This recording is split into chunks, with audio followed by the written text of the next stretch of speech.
E aí pessoal, tudo bem com vocês? Eu espero que sim. No vídeo de hoje, trarei uma discussão pertinente no que diz respeito à representatividade e em como o teste Vitor Russo, com apenas algumas perguntas, pode definir se uma obra seja de fato significativa, como LGBTQIA+.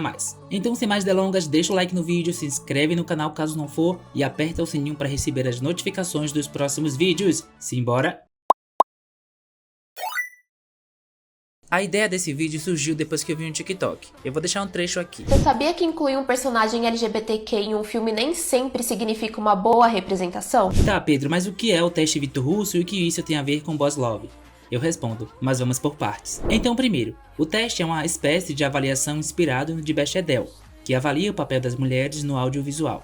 Já o de Vitor Russo, que leva o nome do célebre historiador de cinema e cofundador da GLAAD, foi criado com o objetivo de analisar como é feita a representação de personagens LGBTQIA+, em obras de ficção. A GLAAD é a maior organização em defesa da representação na mídia para lésbicas, gays, bissexuais, transgêneros e queer do mundo. A ideia do teste Vitor Russo é orientar os cineastas na criação de personagens mais multidimensionais e assim ampliar a quantidade de filmes com uma representação LGBTQIA+, de qualidade. Mas como funciona o teste? Para que uma produção passe no teste Vitor Russo, os seguintes pontos devem ser observados. Primeiro, o filme precisa conter um personagem identificável como lésbica, gay, bissexual, transgênero ou queer. 2. Esse personagem não deve ser definido por sua orientação sexual ou identidade de gênero, ou seja, ele deve ter o mesmo tipo de traços de caráter comumente usados para diferenciar personagens heterossexuais ou cisgêneros. E 3. O personagem LGBTQIA+, deve estar vinculado à trama de tal forma que sua remoção tenha um efeito significativo, ou seja, o personagem não está lá simplesmente para ser um alívio cômico ou de apoio, ele deve ser importante. No entanto, como provam várias produções do cinema e TV, passar neste teste não garante que uma produção esteja livre de problemas ofensivo em suas representações, ou seja, passar no teste não garante que ele seja de fato uma obra que abrace totalmente a bandeira LGBTQIA+. Então, mergulhando nesses pontos, será que nossos queridos BLs passariam desse teste? Essa resposta é até bastante óbvia para aqueles de nós, consumidores de BLs, que de fato fazem parte da comunidade. E eu, como homem gay, sinto dizer que não. Foi mal. Enfatizo que nem é preciso do teste para vermos que a esmagadora maioria dos Boss Love não se caracterizam como obra LGBTQIA+, visto que são escritos por mulheres héteras, mesmo que simpatizantes, mas sem nenhuma bagagem para dar peso ou profundidade às narrativas, entregando uma obra insubstancial e, em muitos casos, fetichistas. Mas como não podemos generalizar, separei alguns dos meus Boss Loves preferidos para avaliarmos se eles passam no teste ou não. E depois do vídeo, convido vocês a fazerem o mesmo com o de vocês. Mas lembrando que mesmo que eles não passem no teste, não significa que eles sejam obras ruins, somente que não se enquadram na representatividade que deveriam ter. Como vocês bem sabem, eu sou apaixonado pelos Jimmy Sia. Então vamos começar pelos dois BLs que eles já protagonizaram, Vice-Versa e Last Twilight. E a primeira pergunta é, com qual sexualidade os personagens se identificam? Em ambas as séries não há diálogo que evidencie a orientação dos personagens, mas fica subentendido que em Last Twilight, Mock possa ser bissexual, já que se relacionou com mulheres. Já o Day apenas demonstrou interesse em homens, o que talvez o caracterize como gay. Já em Vice-Versa não tem como definirmos, mas é evidente que ambos se encaixam na bandeira LGBTQIA+, por ser um romance homoafetivo. A pergunta então é, a sexualidade deles é identificável? Fica clara? Não exatamente qual, mas é evidente que héteros deles não são, portanto, eles já passam nesse primeiro ponto. A segunda pergunta é, a sexualidade deles os definem? A resposta é não, visto que, como respondido na primeira pergunta, a gente nem sabe com clareza a sexualidade deles. Portanto, a trama gira normalmente sem se preocupar com o fato de ambos estarem no relacionamento homoafetivo. E por fim, qual a importância deles para a trama? Se eles fossem retirados das tramas, a história não avançaria visto que eles são os protagonistas, ou seja, não são alívio cômico, não estão ali para preencher uma cota, e sim para fazer a série acontecer.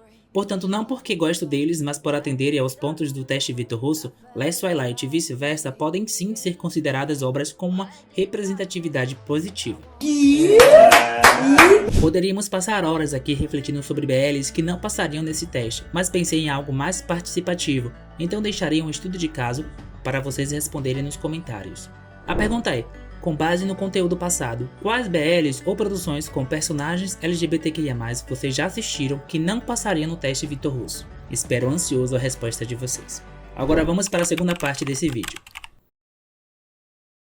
Uma pesquisa recente da Parity Analysis, empresa global de análise de conteúdo, revelou que a diversidade nas produções audiovisuais está ganhando cada vez mais destaque. De fato, há uma crescente demanda do público por programas que reflitam a realidade e a vida cotidiana da comunidade LGBTQIA+. E os números falam por si só. Mais de 2/3 dos programas de maior demanda na América Latina já possuem representatividade LGBTQIA+. E adivinhe, essas produções estão atraindo 3/4 da audiência, superando em 48% os programas sem essa representatividade. Mas o que torna essas produções autênticas e atraentes? A presença de diretores que fazem parte da comunidade LGBTQIA+, tem um papel fundamental na execução.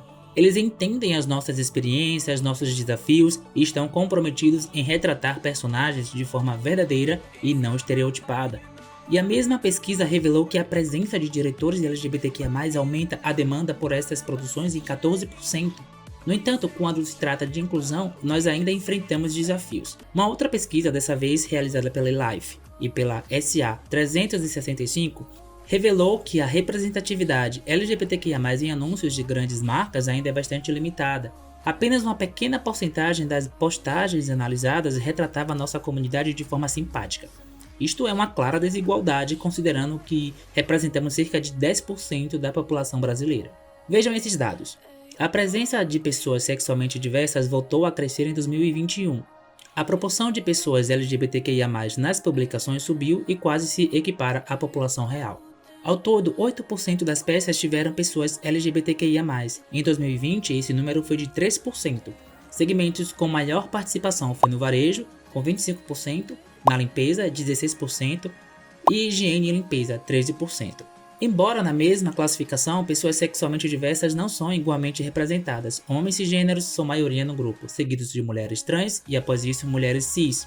Demais grupos minoritários da sigla não surgiram ou não puderam ser identificados. Com todos esses dados, eu, como homem gay e estudante de publicidade e propaganda, me sinto no dever de estudar, entender e mudar esse cenário, pois é sempre bom saber quais instituições estão verdadeiramente preocupadas em mostrar a diversidade existente no mundo, não só LGBTQIA+, mas todas. Então, como consumidor de BL, é consciente da minha parte dizer que há muito a ser feito nessa indústria e que se ver representado na tela é tão importante quanto chipar dois caras se pegando. Bom, caso queiram aprender mais sobre essas informações citadas, deixarei todos os links e os dados na descrição. Obrigado pelo tempo de vocês e até o próximo vídeo, pessoal. Beijos!